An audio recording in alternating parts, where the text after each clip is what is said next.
Aujourd'hui, je vais te parler d'un livre qui traverse les âges sans jamais perdre sa force, L'art de gagner de l'argent, écrit par le légendaire Phinéas Taylor Barnum, ce génie du spectacle et homme d'affaires hors du commun.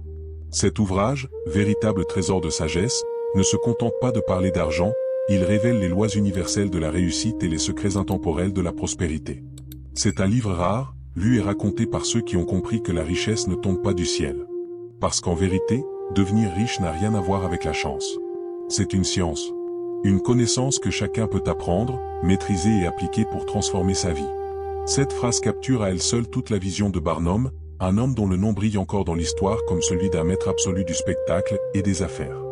Mais réduire Barnum à un simple amuseur serait une erreur. C'était un stratège, un visionnaire qui voyait l'argent non pas comme un jeu de hasard réservé à quelques chanceux, mais comme une science, régie par des lois précises que chacun pouvait comprendre et utiliser. Rien, pourtant, ne le prédestinait à la richesse. Il n'est pas né dans le confort, ni entouré de privilèges. Il a commencé petit, avec presque rien, sauf une détermination sans limite. Sa conviction était simple, mais puissante, toute idée peut devenir une source de richesse, à condition d'en connaître les règles et d'avoir le courage de les appliquer. Et cette idée, il l'a mise en pratique tout au long de sa vie. Barnum a connu des triomphes éclatants, mais aussi des chutes spectaculaires. Des faillites, des humiliations publiques, des moments où tout semblait perdu. Mais chaque fois, il se relevait. Pour lui, l'échec n'était pas une fin, mais un professeur exigeant, une étape nécessaire sur le chemin du succès. C'est justement cette philosophie qu'il partage dans son ouvrage « L'art de gagner de l'argent », un véritable guide intemporel pour tous ceux qui rêvent de bâtir leur propre prospérité. Barnum était convaincu que la richesse ne dépendait ni de la chance, ni d'une naissance privilégiée. Elle reposait sur des principes clairs, accessibles à tous, à condition d'y croire, de persévérer et de ne jamais perdre de vue sa vision. Barnum affirmait que s'enrichir est un art qui s'apprend, exactement comme une science. Il pensait que l'argent n'était ni capricieux ni mystérieux.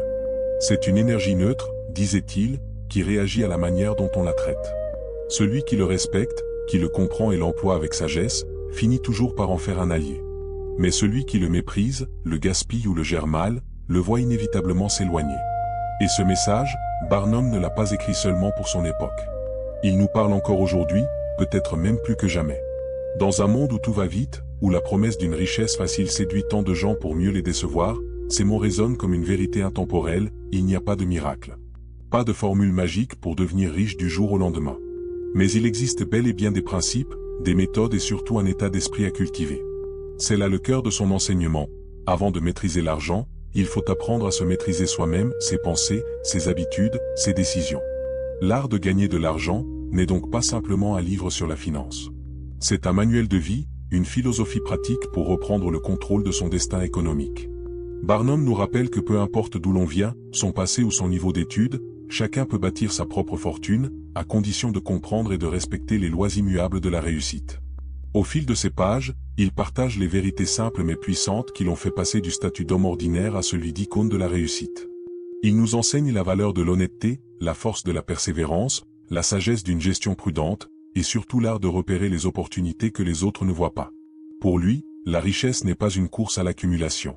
C'est un outil, un moyen d'accomplir ses rêves, de conquérir sa liberté et de vivre pleinement sa propre réussite. En ouvrant ce livre, on ne découvre pas seulement l'histoire d'un homme d'affaires du 19e siècle, mais une véritable philosophie de vie, toujours actuelle.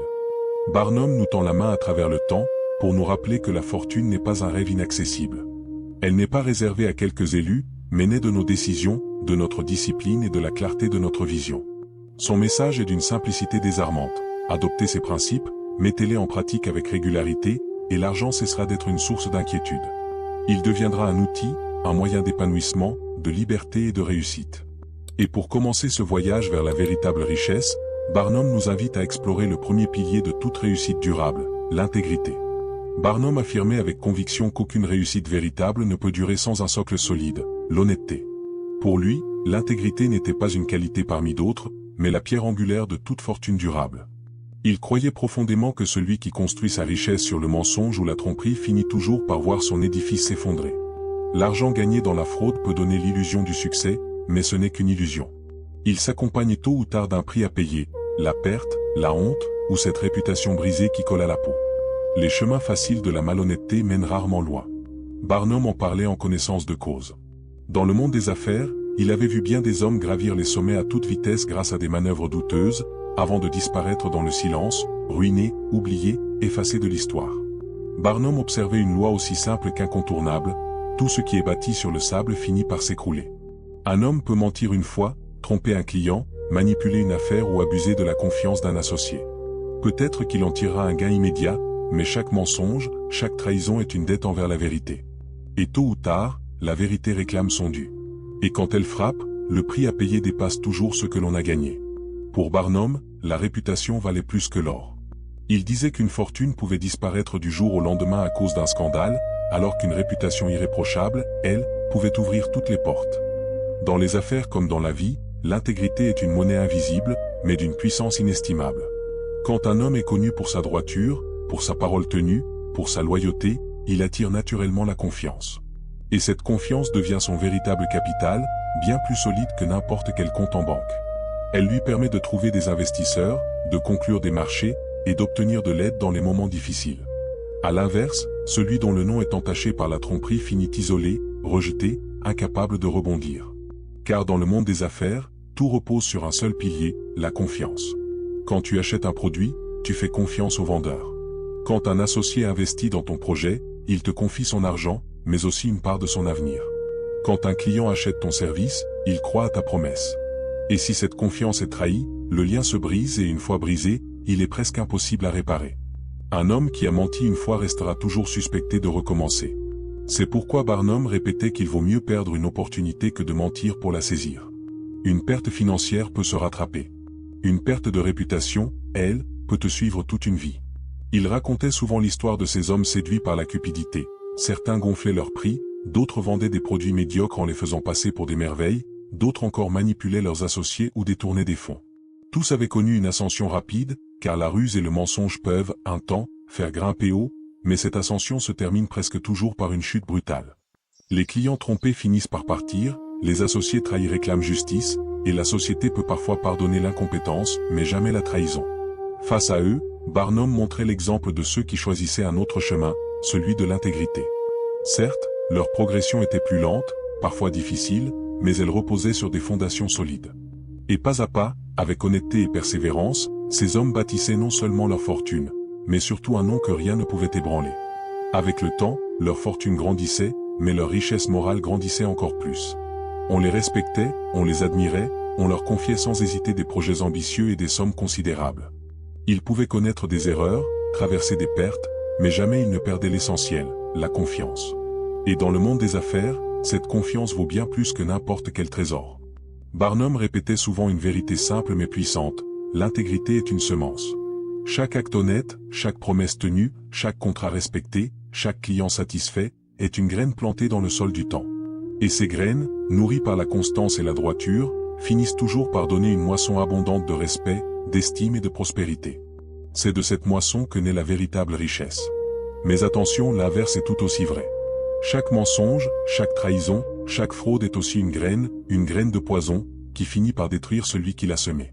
Certains pensent que ces principes appartiennent à un autre temps, à une époque où la parole donnée valait plus qu'un contrat signé. Et pourtant, ils sont toujours aussi vrais aujourd'hui. Même dans notre monde moderne, saturé de technologie, d'écrans et de transactions instantanées, l'honnêteté reste la clé. C'est elle qui distingue ceux qui bâtissent pour durer, de ceux qui ne font que briller un instant. Les plus grandes entreprises du monde le savent, leur véritable richesse, c'est leur réputation. Un seul mensonge, un seul scandale peut suffire à détruire des décennies de travail, d'efforts et de confiance. Et ce principe ne vaut pas seulement pour les géants de l'industrie. Il s'applique aussi à chaque entrepreneur, chaque commerçant, chaque salarié. Les techniques évoluent, les marchés changent, mais la loi de l'intégrité, elle, reste la même. Barnum conseillait à chacun de considérer sa réputation comme son bien le plus précieux. Il disait, en substance, protégez votre nom plus que votre argent, car l'argent perdu peut se regagner, mais un nom sali ne se lave jamais complètement. Pour lui, l'honnêteté n'était pas seulement une question de morale, c'était une assurance de prospérité. Un homme honnête peut connaître des échecs, des revers, des tempêtes, mais il ne sera jamais seul. Il aura toujours des mains prêtes à se tendre vers lui, des alliés prêts à l'aider à se relever. L'homme malhonnête, lui, même entouré de richesses, finit souvent seul quand l'épreuve arrive. Cette philosophie, Barnum ne se contentait pas de la prêcher, il la vivait. Certes, on l'a parfois critiqué pour son sens du spectacle, pour ses publicités audacieuses ou ses exagérations théâtrales. Mais il veillait toujours à ne jamais franchir la ligne de la tromperie. Il avait compris que le public acceptait volontiers l'illusion, tant qu'elle était clairement présentée comme un divertissement. Mais un mensonge déguisé en vérité, lui, ne serait jamais pardonné. Ainsi, il construisait son empire sur un équilibre subtil, captiver sans tromper, étonner sans trahir. Et c'est ce respect profond du public qui lui a offert une longévité que bien peu de ses contemporains ont connue. De leçon en leçon, Barnum ramenait toujours ses lecteurs à la même vérité. Si vous voulez bâtir une fortune solide, commencez par bâtir une réputation irréprochable. Travaillez votre intégrité comme on fait fructifier un capital. Chaque décision honnête est un investissement. Chaque promesse tenue, même dans la difficulté, est un dépôt dans la grande banque invisible de la confiance. Et cette banque-là ne fait jamais faillite. Elle verse des intérêts constants sous la forme d'opportunités, de relations sincères et d'un respect durable. À travers ce premier principe, Barnum ne nous livre pas seulement un simple conseil d'affaires, mais une véritable philosophie de vie. Il nous enseigne que la richesse ne se résume pas à des chiffres sur un compte en banque, mais qu'elle se construit aussi avec la réputation, la confiance et le respect. Car, soyons honnêtes, à quoi bon posséder des millions si plus personne ne croit en votre parole? À quoi servent vos succès si personne ne veut plus traiter avec vous? Barnum disait que la vraie fortune, c'est celle qui unit l'argent à l'honneur. Voilà pourquoi, selon lui, le premier pilier de l'art de s'enrichir est limpide, l'intégrité avant tout. La richesse véritable, nous rappelle Barnum, ne réside pas seulement dans ce que nous possédons, mais dans ce que nous incarnons. L'intégrité, elle, est la seule richesse qu'aucune crise, aucun voleur, aucune faillite ne peut nous retirer. Chapitre 2 Vivre selon ses moyens. Parmi tous les conseils de Barnum, celui-ci semble le plus évident, et pourtant, il reste l'un des plus difficiles à appliquer. Il disait souvent que le secret de l'enrichissement ne se cache pas uniquement dans la capacité à gagner beaucoup d'argent, mais surtout dans la manière dont on gère ce qu'on a déjà. Avec une sagesse qui traverse les époques, il résumait tout en une phrase. Mieux vaut un revenu de 1000 avec des dépenses de 9 cents, qu'un revenu de 10 000 avec des dépenses de 11 000. Tout est là. Ce n'est pas la quantité d'argent que l'on gagne qui fait la différence, mais la discipline avec laquelle on le dépense. Celui qui maîtrise ses dépenses construit sa liberté. Celui qui ne le fait pas, peu importe combien il gagne, reste prisonnier de ses envies. Voilà la première grande leçon de prospérité selon Barnum, vivre avec mesure, pour grandir avec sagesse. Ce n'est pas le montant de ce que l'on gagne qui crée la richesse, mais la manière dont on gère ce que l'on possède. Beaucoup s'imaginent que leurs soucis d'argent disparaîtront le jour où leurs revenus augmenteront, qu'une promotion, un gros contrat ou un meilleur salaire suffiront à changer leur vie. Mais Barnum, lui, savait que c'était une illusion. Il avait vu des hommes gagner des fortunes, et tout perdre aussi vite qu'ils l'avaient acquis. Pourquoi? Parce qu'ils n'avaient jamais appris à maîtriser leurs désirs. Il disait souvent que la vraie pauvreté ne vient pas du manque d'argent, mais de l'incapacité à se fixer des limites. Tant qu'un homme dépense plus qu'il ne gagne, il reste prisonnier, peu importe la taille de son revenu. La richesse, selon Barnum, commence le jour où l'on apprend à dire non à ses envies passagères pour dire oui à son avenir. L'abondance de revenus donne souvent l'illusion de la richesse. On croit être à l'abri parce que l'argent circule, mais si les dépenses dépassent les gains, tout cela n'est qu'un château de cartes prêt à s'effondrer au moindre souffle. Vivre au-dessus de ses moyens, c'est avancer au bord d'un précipice. Chaque pas semble sûr, chaque dépense paraît légitime, jusqu'au jour où le sol se dérobe et que la chute devient inévitable. À l'inverse, celui qui choisit de vivre en dessous de ses moyens bâtit des fondations solides. Il ne vit pas dans la peur de manquer, il n'a pas besoin de s'endetter pour sauver les apparences. Il construit une sécurité durable, paisible, réelle. Barnum rappelait souvent que la véritable richesse commence avec un mot simple, presque oublié, l'épargne. Ce n'est pas un synonyme de privation, mais un acte de sagesse. Épargner, c'est comprendre que chaque pièce mise de côté est une graine plantée pour l'avenir. Ces petites graines, accumulées avec patience, finissent par donner les fruits de la liberté.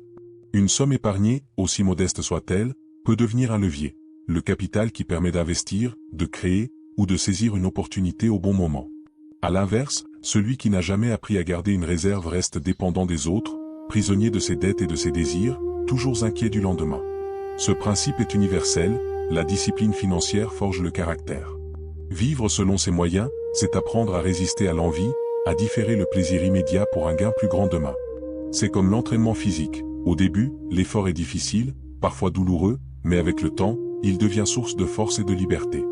Barnum aimait illustrer cette idée par des exemples simples.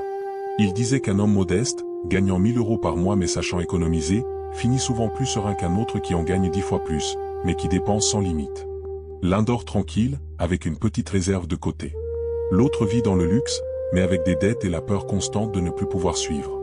L'histoire en est pleine, des héritiers ruinés, des célébrités brisées, des fortunes envolées faute de discipline. Car la richesse ne se mesure pas au montant du revenu, mais à la sagesse avec laquelle on fait circuler ce revenu. Au fond, être riche, ce n'est pas gagner beaucoup, c'est garder un peu et savoir le faire fructifier. Barnon n'était pas un ennemi du plaisir, loin de là. Il aimait la vie, le faste, le spectacle, les belles choses. Mais il savait une chose essentielle. Pour savourer pleinement la vie, il faut d'abord savoir en garder le contrôle. Pour lui, vivre selon ses moyens n'était pas une invitation à la médiocrité ni au renoncement, mais une marque d'intelligence et de maîtrise. Celui qui gère ses dépenses avec sagesse n'est pas limité, il est libre. Libre de choisir ses projets. Libre d'investir, de créer, d'oser. Car sa vie ne dépend pas des créanciers ni des dettes. Sa liberté repose sur des bases solides, stables, durables. Barnon voyait dans le déséquilibre financier une forme de servitude moderne. L'argent dépensé au-delà de ses moyens ne coûte pas seulement matériellement, il coûte psychologiquement. Les dettes pèsent sur le cœur comme une pierre. Elles volent la sérénité, sapent la confiance en soi, et transforment la vie quotidienne en une lutte silencieuse.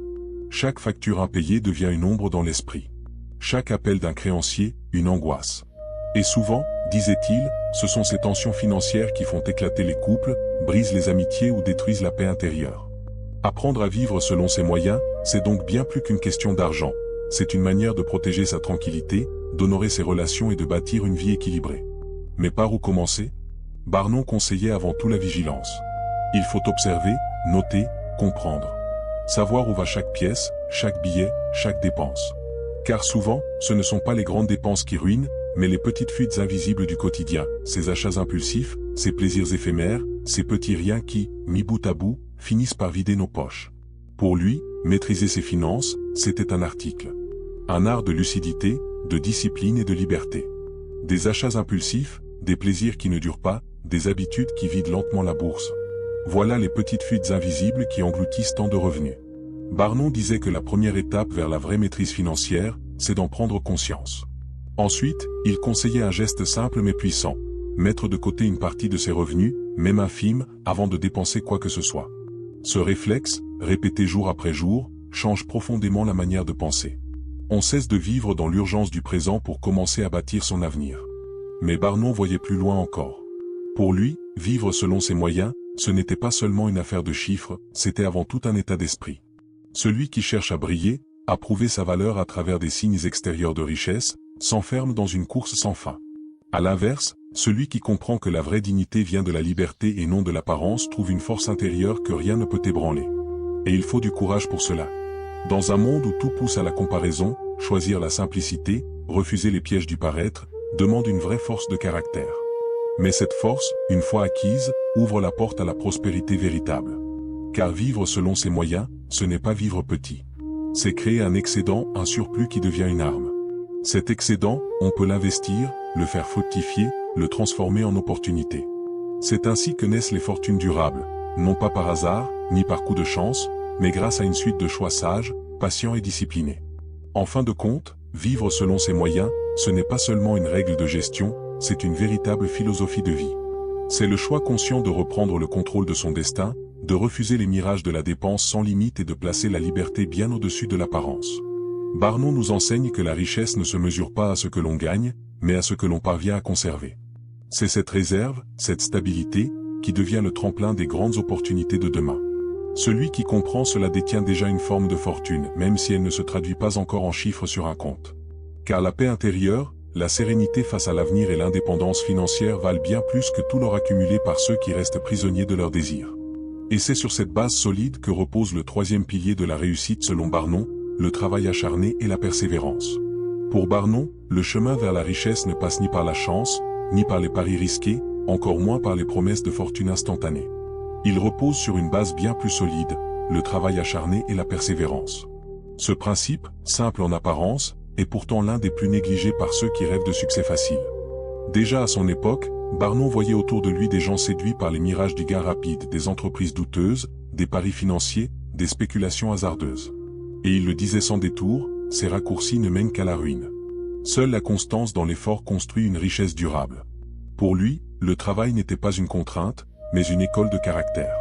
Se lever tôt, rester discipliné, accomplir chaque tâche avec sérieux, tout cela forge l'esprit et prépare le terrain du succès. Jour après jour, effort après effort, on pose les pierres de son propre édifice. Rien ne semble extraordinaire sur le moment, mais avec le temps, cette accumulation de petites victoires devient une réussite solide, respectée, durable. La vraie richesse ne naît pas d'un coup de chance, mais d'une multitude de journées bien remplies. Barnum mettait d'ailleurs en garde contre la tentation de la spéculation, elle attire les impatients, ceux qui veulent tout, tout de suite. Et si parfois un coup chanceux enrichit quelques-uns, la majorité finit ruinée, car la chance est un sol instable. Le travail, lui, est un roc. Celui qui fonde sa vie sur l'effort, la discipline et la constance, bâtit une richesse qui résiste au temps, aux crises et aux imprévus. Même quand les tempêtes de la vie se déchaînent, celui qui a bâti sa réussite sur le travail et la discipline reste debout, car ses fondations sont solides. Pour Barnum, le travail acharné n'était pas qu'une nécessité économique, mais une véritable école de vie. Il formait le caractère, cultivait la patience et enseignait la maîtrise de soi.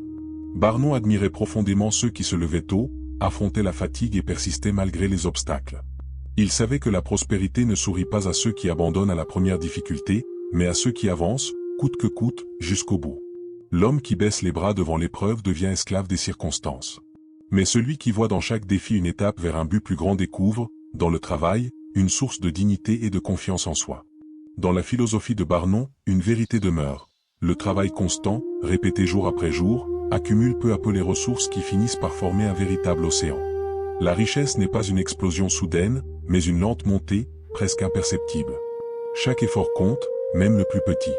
C'est la régularité qui transforme le minuscule en grand, le banal en extraordinaire. Comme un champ cultivé avec soin, jour après jour, finit par offrir une récolte abondante, la vie d'un homme persévérant finit toujours par porter ses fruits. Et cette vérité dépasse largement le domaine matériel. Le travail donne du sens à la vie, il structure l'esprit et nourrit l'âme. L'oisiveté, même dans le confort et l'abondance, finit toujours par user le cœur. Barnum l'avait bien compris. Combien d'héritiers, nés dans la richesse, se sont perdus dans le vice et le désespoir parce qu'ils n'avaient jamais connu la valeur de l'effort? Pour lui, l'absence de travail n'était pas seulement une faiblesse économique, mais un poison moral, un lent déclin de l'esprit et du caractère. C'est dans l'effort, dans le dépassement de soi, que l'être humain se révèle vraiment. Celui qui se donne entièrement à son œuvre, qui met son cœur et son âme dans ce qu'il entreprend, découvre une forme de satisfaction profonde que l'argent, à lui seul, ne pourra jamais offrir. Pour Barnum, la persévérance est inséparable du travail. Travailler un jour ou une semaine, c'est facile. Mais persister, sans relâche, année après année, malgré les critiques, les revers et la tentation d'abandonner, voilà ce qui distingue ceux qui réussissent de ceux qui échouent. La route du succès n'est jamais droite ni paisible. Elle est parsemée d'obstacles, d'échecs et de remises en question. Mais l'échec, pour Barnum, n'est pas une fin, c'est une leçon, un détour qui prépare un retour plus fort. Celui qui apprend à se relever après chaque chute, celui-là finit toujours par avancer plus loin. Barnum lui-même en est la preuve vivante. Avant de devenir une légende du spectacle et un homme d'affaires respecté, il a connu la ruine, les critiques et les humiliations. Mais jamais il n'a cessé d'y croire. Chaque échec lui servait d'école. Chaque défaite, d'expérience. Et s'il avait cédé au découragement, son nom se serait effacé depuis longtemps. C'est sa persévérance inébranlable qui l'a hissé parmi les hommes les plus admirés et prospères de son époque. Mais attention, le travail acharné ne signifie pas souffrir sans répit ou mener une vie sans joie. Barnum faisait une distinction essentielle entre le travail dur et le travail aveugle. Travailler dur, ce n'est pas s'épuiser inutilement, c'est travailler avec intelligence, avec méthode, avec un but clair. Ce n'est pas la quantité d'efforts qui compte, mais la direction dans laquelle ils sont investis. Celui qui creuse sans savoir pourquoi s'épuise en vain. Mais celui qui agit avec un objectif précis, qui sait pourquoi il se lève chaque matin, voit ses efforts produire des résultats concrets et durables. Barnum soulignait aussi la valeur inestimable du temps. Chaque matin est une nouvelle chance. Chaque heure gaspillée est une richesse perdue à jamais. L'homme qui remet tout à plus tard, qui s'endort dans la paresse ou se distrait sans but, se prive d'un trésor invisible.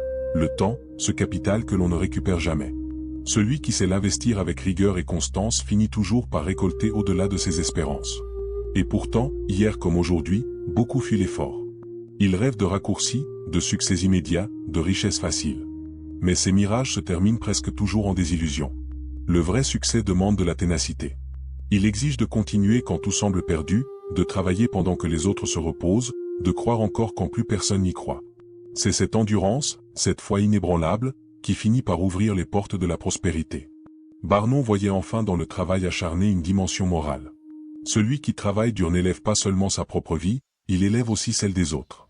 Son effort crée de la valeur, des emplois, des opportunités, du progrès. Sa réussite rayonne autour de lui. Car un homme persévérant ne construit pas seulement sa fortune, il bâtit aussi, à sa manière, la richesse de toute une communauté. Le plus grand ennemi du travail acharné et de la persévérance, c'est la tentation d'abandonner. Au début, tout semble facile, la motivation est forte, l'enthousiasme déborde. Mais avec le temps, les obstacles s'accumulent, les résultats se font attendre, et beaucoup finissent par baisser les bras avant même d'avoir goûté les premiers fruits de leurs efforts. C'est précisément à ce moment-là que Barnon nous invite à tenir bon. À continuer, même quand plus rien ne semble avancer. Car la constance, disait-il, agit comme un levier invisible. Elle multiplie la force de nos actions. Ce que l'on fait aujourd'hui paraît parfois minuscule, sans importance. Pourtant, répété chaque jour avec discipline, ce petit effort finit par accomplir l'impossible. C'est ainsi que les montagnes se déplacent non pas d'un seul geste, mais par la somme des pas patients et répétés. Au fond, l'enseignement que Barnon nous lègue est d'une simplicité désarmante, mais d'une puissance immense.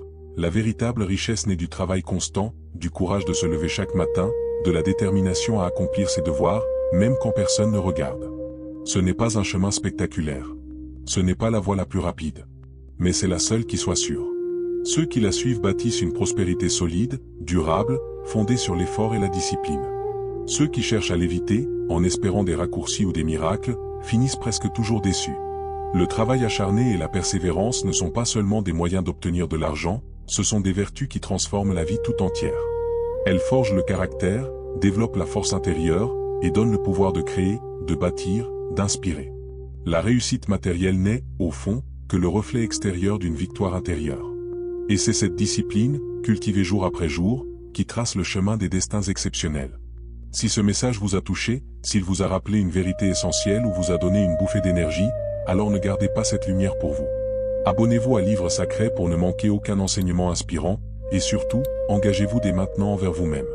Écrivez dans les commentaires ces mots simples, mais puissants, je vais réussir. Faites de cette promesse votre premier pas vers la victoire. Chapitre 4, le choix de la bonne activité. Parmi les conseils les plus essentiels de Barnon à ceux qui aspiraient à la réussite, figurait celui-ci, bien choisir son activité. Pour lui, la richesse ne dépendait pas uniquement du travail, de la persévérance ou même de l'honnêteté. Elle reposait aussi sur la sagesse du choix initial.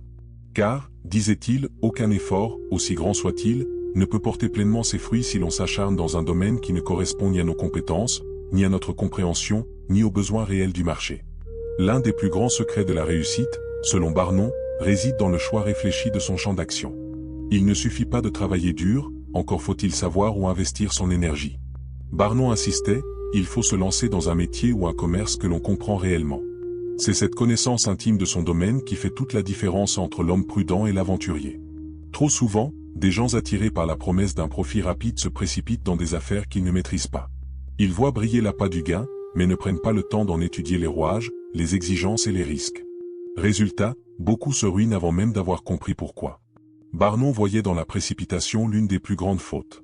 Pour lui, mieux vaut avancer lentement sur un sol ferme que courir vers un mirage qui s'effondrera à la première difficulté.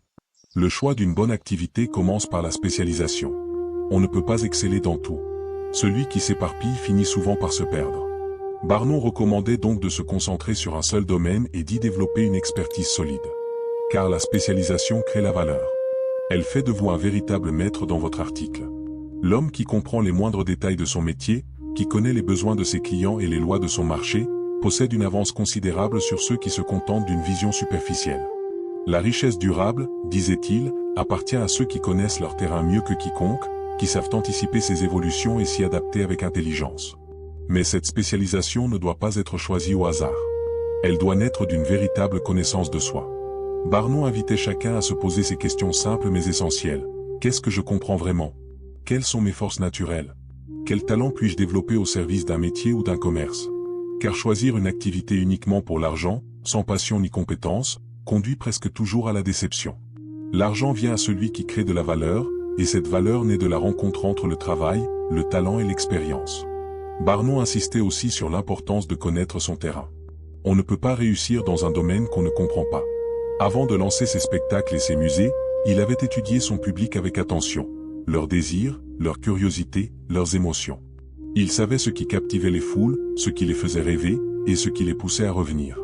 C'est cette compréhension fine de son audience qui lui a permis de bâtir des entreprises prospères et durables.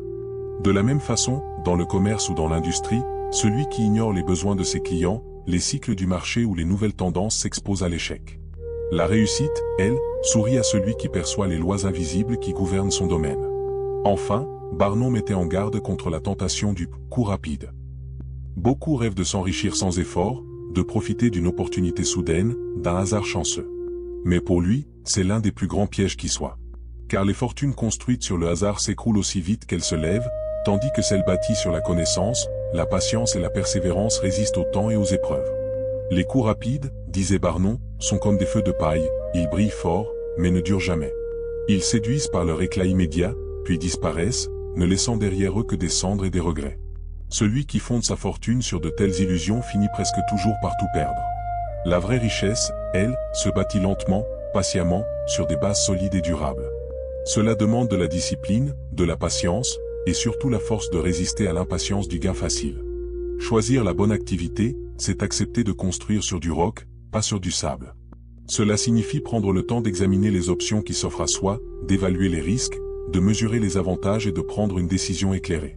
Il ne s'agit pas de fuir tout risque, car aucun succès n'existe sans courage. Mais il faut savoir distinguer le risque réfléchi de l'aventure hasardeuse.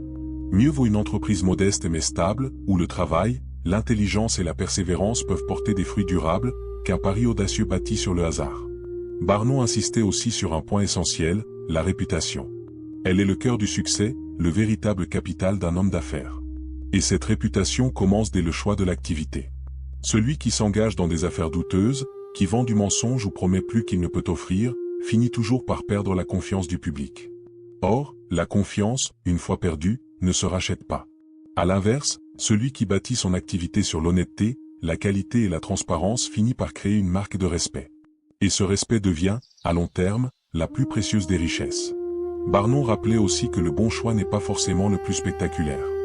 Beaucoup se laissent éblouir par des métiers prestigieux, pensant que la grandeur apparente mène à la fortune. Mais dans les faits, certaines des plus belles réussites se cachent derrière des activités simples, humbles, mais bien maîtrisées. La valeur d'un métier ne se mesure pas à son éclat, mais à la solidité de ses fondations et à la sincérité de celui qui l'exerce. C'est là, dans la constance, la compétence et la droiture, que se trouve le véritable secret de la prospérité durable. L'homme qui maîtrise son domaine, même modeste, et qui y applique avec rigueur les principes du travail, de l'économie et de l'intégrité, bâtit une richesse bien plus sûre que celui qui court après les mirages. Barnum insistait, il ne suffit pas de faire beaucoup, il faut bien faire, et surtout aimer ce que l'on fait. La passion, disait-il, n'est pas tout, mais elle est un puissant moteur lorsqu'elle s'allie à la compétence et à la discipline. Celui qui s'engage dans une activité qu'il déteste s'épuise vite, car chaque journée devient un fardeau. À l'inverse, celui qui choisit un domaine qui le passionne, dans lequel il prend plaisir à apprendre, à progresser, à se perfectionner, trouve une force intérieure qui le pousse à persévérer malgré les difficultés. La passion rend l'effort plus léger, transforme les obstacles en défis, et donne du sens à chaque pas accompli. Mais aimer ce que l'on fait ne suffit pas. Barnum recommandait aussi de faire preuve de prévoyance. Choisir la bonne activité, c'est savoir observer le monde, repérer les tendances, anticiper les besoins futurs. Il ne s'agit pas de suivre les modes passagères, mais de comprendre les mouvements profonds qui transforment la société. Celui qui sait lire les signes du temps et orienter son activité dans la bonne direction se prépare un avenir solide. En somme, le choix de la bonne activité est l'une des décisions les plus importantes sur le chemin de la richesse. Ce choix demande réflexion, lucidité, connaissance de soi et compréhension du marché. Il faut résister à la tentation des gains rapides, préférer la stabilité des fondations solides, et investir son énergie là où elle portera des fruits durables. Barnum nous enseigne que la richesse ne dépend pas seulement de la quantité d'efforts fournis, mais aussi de la direction dans laquelle ces efforts sont orientés. Travailler sans relâche ne sert à rien si l'on avance dans la mauvaise voie. Choisir la bonne activité, c'est orienter son énergie vers une destination qui mérite d'être atteinte. C'est semer dans une terre fertile plutôt que dans un sol aride. Ainsi, la prospérité n'est pas uniquement le fruit du labeur, de l'économie ou de l'intégrité, elle naît aussi de la sagesse de bâtir sur un terrain solide. Celui qui comprend cette leçon de Barnum se prémunit contre bien des échecs et s'offre la plus belle des récompenses, une réussite durable, fondée sur la clarté, la constance et la passion. Il existe, dans le monde des affaires, une vérité immuable que P.T. Barnum avait comprise mieux que quiconque. La réussite ne dépend pas uniquement de la qualité d'un produit ou de la fiabilité d'un service, mais surtout de la manière dont le public les perçoit.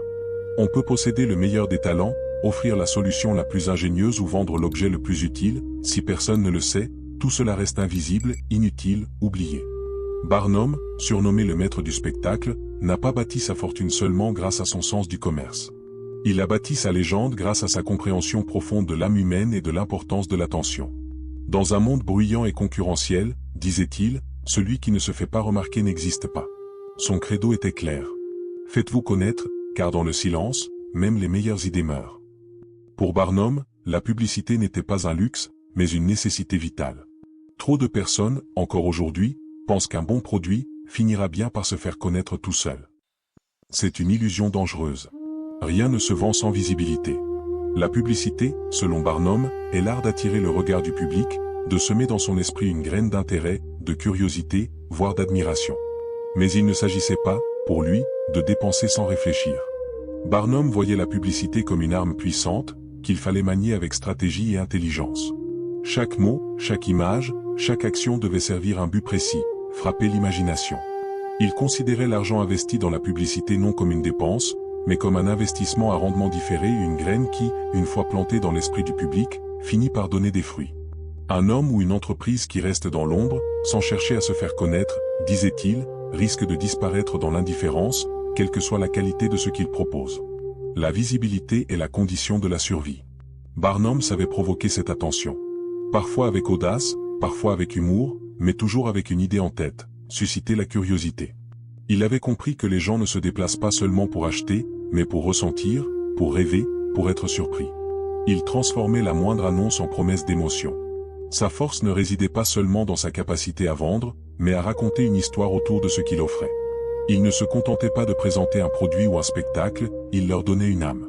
Un simple objet devenait une merveille, une simple attraction devenait un événement, un simple nom devenait une marque inoubliable. Barnum faisait du commerce un art, celui de la narration et de la perception. Et c'est là sa grande leçon, le succès n'est pas seulement une question de valeur, mais de visibilité.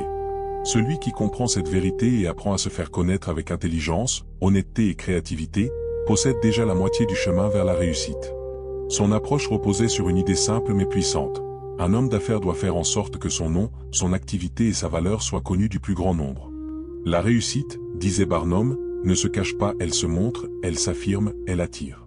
Il n'y a aucune honte à se faire connaître, car c'est ainsi que naissent les opportunités, les partenariats, les ventes et la reconnaissance. Barnum observait avec une lucidité redoutable que beaucoup d'hommes talentueux échouent, non par manque de compétences, mais par manque de visibilité. Ils travaillent dur, produisent des choses de grande qualité, mais demeurent invisibles. Par peur du jugement ou par excès de modestie, ils taisent leur réussite, laissent leurs œuvres dans l'ombre et finissent souvent par être oubliés. Trop d'hommes cachent leur lumière sous le boisseau, et cette timidité leur coûte une vie de médiocrité. À l'inverse, disait Barnum, celui qui ose se montrer finit toujours par ouvrir des portes. Celui qui a le courage de dire au monde, voilà ce que je fais, voilà pourquoi vous devriez venir à moi, attire naturellement l'attention et finit par bâtir une clientèle fidèle. La visibilité engendre la confiance, et la confiance nourrit la réussite. Mais Barnum n'était pas dupe. Il savait qu'une publicité trompeuse ou excessive pouvait se retourner contre celui qui l'emploie. La confiance du public est une flamme fragile, une seule déception peut suffire à l'éteindre. C'est pourquoi il prônait une publicité honnête, directe, mais habile. Elle devait refléter la vérité tout en la présentant sous une lumière plus vive, plus séduisante, plus mémorable. Le but n'était pas de tromper, mais d'éveiller la curiosité et le désir. Selon lui, l'art de se faire connaître exigeait autant de créativité que de rigueur morale. Une publicité doit intriguer sans mentir, séduire sans trahir, promettre sans exagérer. Cette approche équilibrée est ce qui faisait la force de Barnum, il savait capter l'attention tout en inspirant la confiance. Son marketing était en avance sur son temps. Il ne se limitait pas aux simples affiches ou aux annonces dans les journaux. Barnum savait que l'attention du public devait être vécue, pas seulement vue. Il utilisait des mises en scène spectaculaires, des événements inédits, des coups d'éclat médiatiques qui transformaient chaque lancement en véritable spectacle. Il comprenait que dans un monde saturé d'informations, il faut non seulement informer, mais émerveiller. Et c'est ce mélange de stratégie, d'audace et d'honnêteté qui fit de lui l'un des plus grands communicateurs de son époque, et une source d'inspiration éternelle pour quiconque souhaite bâtir une réputation solide et durable. Chaque détail comptait pour Barnum. Rien n'était laissé au hasard. La manière d'habiller une vitrine, le choix précis des mots dans une annonce, le ton employé dans une conversation publique, tout devenait pour lui une opportunité de rappeler au public son existence et de marquer les esprits.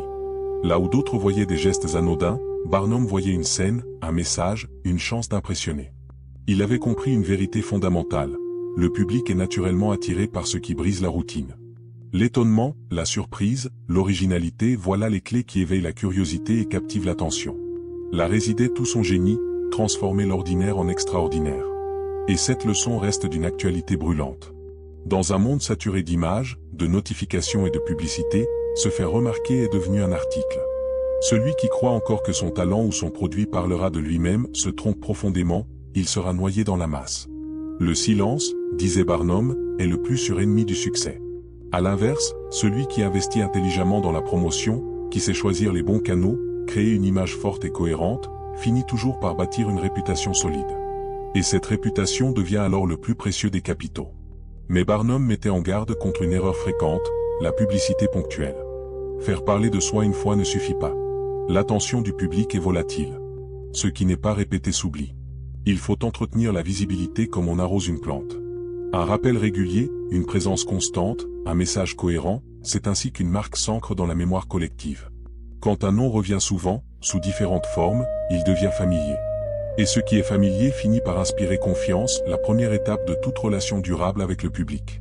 Pour Barnum, la publicité ne se limitait pas à vendre, elle incarnait une identité. Elle devait refléter l'esprit de l'entreprise, la personnalité du commerçant, la singularité du produit. Une publicité bien conçue racontait une histoire, celle d'un homme, d'une vision, d'une promesse. C'est pourquoi il affirmait que faire sa publicité, c'est affirmer qui l'on est. Ainsi, au-delà des affiches et des annonces, la publicité devenait un art de vivre, une discipline quotidienne, un dialogue permanent entre l'entrepreneur et le monde. Et ceux qui maîtrisent cet art hier comme aujourd'hui ne se contentent pas d'exister, ils marquent leur époque. C'est justement cette authenticité qui faisait toute la force de Barnum. Il ne copiait jamais personne. Il savait qu'un homme d'affaires qui se contente d'imiter la publicité des autres finit par disparaître dans la foule, tandis que celui qui ose affirmer sa singularité laisse une empreinte indélébile. Pour lui, une publicité réussie est bien plus qu'une simple annonce. C'est une déclaration d'existence. C'est une voix qui dit au monde, voici qui je suis, voilà ce que je représente. Elle porte une identité, une conviction, une promesse. Barnum voyait aussi la publicité comme une promesse d'avenir. Investir dans sa visibilité, ce n'est pas seulement chercher des clients pour aujourd'hui, c'est préparer les opportunités de demain. Chaque personne qui entend parler de vous, même si elle ne réagit pas tout de suite, garde quelque part en mémoire votre nom, votre image, votre message.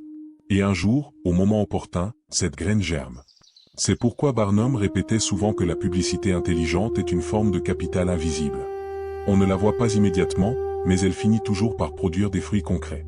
Un mot bien placé, une image marquante, une impression positive dans l'esprit du public, tout cela finit par créer un élan qui attire naturellement les opportunités. En définitive, son message est d'une clarté absolue.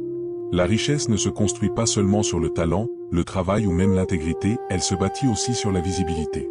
Celui qui apprend à se faire connaître, à devenir incontournable dans son domaine, à imprimer son nom dans la mémoire des gens, celui-là bâtit un empire. Mais celui qui reste dans l'ombre, même s'il est doué, reste condamné à l'anonymat. Barnum en a fait la démonstration éclatante par sa propre vie, il n'était pas seulement un homme de talent, il était un homme de présence. Il a prouvé que la visibilité est la clé de l'opportunité, et que l'art de se faire connaître n'est pas une option, mais un pilier essentiel de la réussite, qu'elle soit financière, professionnelle ou personnelle. Chapitre 6, la chance et le bon sens. Il existe dans la vie des forces mystérieuses que beaucoup appellent la chance. Certains disent qu'elle sourit à quelques privilégiés, qu'elle frappe au hasard, qu'elle échappe à tout contrôle. Mais Barnum, lui, voyait les choses autrement. Pour lui, la chance n'était ni une magie, ni un privilège réservé à quelques élus. C'était une force qu'on pouvait comprendre, provoquer et même entretenir. Mais il savait, lui, que ces coups du sort ne profitent vraiment qu'à ceux qui ont déjà préparé le terrain. Il disait souvent, la chance ne visite que les maisons prêtes à l'accueillir. Autrement dit, si vous ne semez rien, même la plus belle pluie ne fera rien pousser. Barnum enseignait que chaque réussite dite chanceuse est en réalité le fruit d'une série de petites décisions sages, prises jour après jour, souvent dans l'ombre. Il expliquait que le bon sens, c'est cette capacité à voir les choses telles qu'elles sont, à éviter les illusions et à choisir la voie la plus logique, même si elle semble moins séduisante au départ. Selon lui, beaucoup confondent la chance avec le hasard. Le hasard, c'est ce qui arrive sans qu'on puisse le prévoir. Mais la chance, disait-il, se provoque. Elle se construit à travers la discipline, la préparation et la persévérance. Quand une opportunité surgit, seule une personne prête à agir saura la transformer en succès. C'est pourquoi il conseillait de toujours se tenir prêt, de se former, d'observer, d'entretenir un réseau, de soigner son image et de garder un esprit curieux. Ces habitudes sont les aimants invisibles qui attirent ce que les autres appellent la chance. En somme, pour Barnum, le bon sens était la racine de la chance. Celui qui agit avec discernement, prudence et initiative crée autour de lui un climat favorable à la réussite. Et quand une occasion se présente, elle semble miraculeuse aux yeux des autres, alors qu'elle n'est en réalité que la conséquence logique d'un long travail silencieux. Barnum affirmait que la peur est l'un des plus grands voleurs de chance. La peur du jugement, la peur de l'échec, la peur de perdre. Il disait, combien d'hommes ont vu passer la fortune devant eux sans même tendre la main? Pour lui, le courage n'était pas l'absence de peur, mais la capacité d'agir malgré elle. Il voyait dans chaque décision audacieuse un appel de la chance, un test envoyé par la vie pour savoir qui mérite vraiment de réussir. Celui qui ose, même s'il échoue parfois, finit toujours par apprendre, progresser et créer des circonstances favorables. Barnum soulignait également que la chance sourit rarement à ceux qui se plaignent ou qui se découragent. L'esprit négatif repousse les opportunités comme un aimant inverse. La bonne fortune, disait-il, a besoin d'un terrain fertile, un esprit confiant, optimiste et déterminé. Même dans les moments difficiles, il faut garder la tête haute et l'œil attentif, car les plus grandes chances se cachent souvent dans les périodes de crise. Il prenait pour exemple ses propres échecs. Plusieurs fois, il avait tout perdu, argent, réputation, même confiance des autres. Pourtant, à chaque chute, il s'était relevé, observant autour de lui ce que la plupart ne voyaient pas, une occasion de rebondir, de transformer la défaite en tremplin. C'est cela, selon lui, le véritable secret de la chance. La faculté de rester en mouvement, de croire qu'il y a toujours un moyen, même quand tout semble perdu. En fin de compte, Barnum enseignait que la chance, le bon sens et le courage forment une trinité inséparable. Le bon sens prépare, le courage déclenche, et la chance récompense. Celui qui cultive ces trois qualités n'a plus besoin d'attendre un miracle, car il devient lui-même le miracle. La peur de l'échec, la peur du regard des autres ou simplement le confort de la routine retiennent bien des gens prisonniers de leur propre potentiel. Mais Barnum disait, la chance sourit aux audacieux. Car l'audace, c'est ce geste simple mais puissant par lequel une possibilité devient réalité. Celui qui agit, même au risque de se tromper, a toujours plus de chances de réussir que celui qui reste immobile. Les grandes réussites de ce monde n'ont jamais attendu le moment parfait. Elles sont nées de ceux qui ont osé franchir la ligne, tenter, échouer parfois, mais toujours recommencer. L'audace, lorsqu'elle s'allie au bon sens, devient une force invincible. Et c'est dans ce mélange, préparation, bon sens et courage que Barnum voyait la véritable définition de la chance. Pour lui, la réussite n'était pas un privilège réservé à une poignée d'élus. Elle était à la portée de tous ceux qui choisissent de respecter quelques lois simples, mais exigeantes. Ces lois reposent sur des fondations solides. L'intégrité, qui est le socle de la confiance et de la réputation.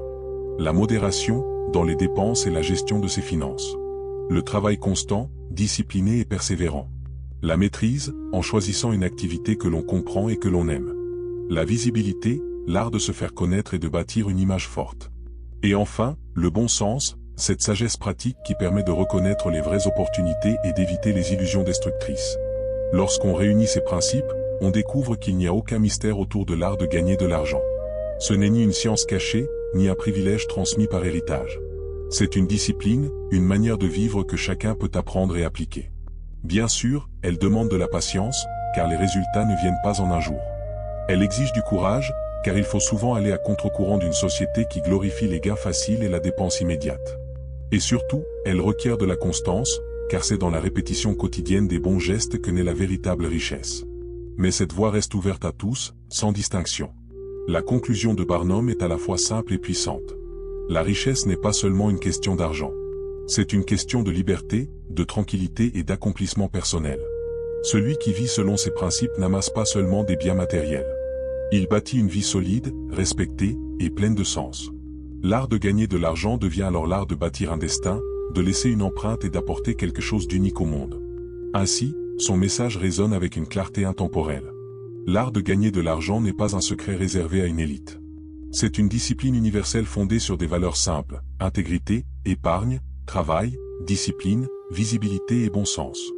Celui qui choisit de les appliquer découvrira bientôt que la richesse n'est pas un rêve lointain. mais une réalité que l'on construit pas à pas. La fortune n'est jamais le fruit du hasard. Elle est la conséquence naturelle d'une vie guidée par des principes justes. Et au-delà de l'argent, celui qui suit cette voie découvre une richesse bien plus profonde. La fierté d'avoir bâti sa vie sur des fondations solides, la liberté d'être maître de son destin, et la satisfaction d'avoir transformé ses efforts en une réussite éclatante. Voilà, nous arrivons à la fin de ce voyage à travers l'art de gagner de l'argent de Barnum. Ce livre nous rappelle que la richesse ne dépend pas du hasard, mais de la discipline, du travail, du bon sens et de l'intégrité. Ces principes, vous pouvez commencer à les appliquer dès aujourd'hui pour transformer votre vie. Merci d'avoir suivi cette lecture avec Livres Sacrés. Continuez à nourrir votre esprit de sagesse intemporelle, car ce que vous mettez dans votre esprit détermine ce que vous devenez. À très bientôt pour un nouveau trésor littéraire.